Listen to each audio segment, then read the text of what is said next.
তারা খালি নির্বাচন, জিকির তুলতেছে নির্বাচন নির্বাচন। 53 বছরের মধ্যে আপনারা তো 5 বছর ক্ষমতায় ছিলেন, আপনাদের নির্বাচন দেখি নাই।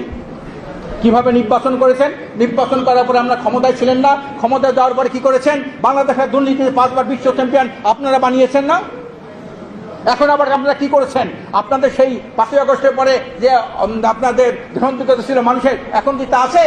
আজকে তলানিতে থেকে গেছে। চাঁদাবাজি, দখলবাজি থেকে শুরু করে নিজেরা নিজে হত্যা করেন। প্রায় 60-70 জন মানুষ নিজেরা আপনার চাঁদাবাজির জন্য, দখলবাজির জন্য আপনার হত্যা করেছেন। ইউনূস সাহেব হলো ভারতের জন্য সবচেয়ে বড় গলার কাটা। কোন দল ভারতের গলার কাটা না। তাতে করে এক লেনদুব দর্জিকে ছড়াইছি, আর নূতন যে আসবে সে তাকে আবার লেনদুব দর্জি বানাবো। এই ইউনূসকে, ডক্টর ইউনূস সাহেবকে সরানোর জন্য নির্বাচনটা জিকির উঠছে। নির্বাচনে দেশের জনগণ, পরিষ্কার অধিকাংশ জনগণ তারা সংস্কার চায় আগে, আওয়ামী লীগের বিচার চায় আগে, তারপরে সংসদ নির্বাচন চায় আগে। অধিকার কেউ কাউকে দেয় না, অধিকার আদায় করে নিতে হয়।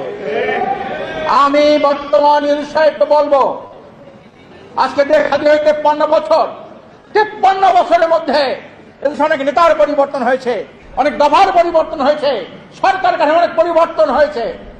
এদেশের মানুষ সংসদীয় পদ্ধতি সরকার দেখেছে, প্রেসিডেন্সিয়াল পদ্ধতি সরকার দেখেছে, সামরিক সরকার দেখেছে, তত্ত্বাবধায়ক সরকার দেখেছে, অন্তর্বর্তীকালীন সরকার দেখেছে। এত কিছু দেখার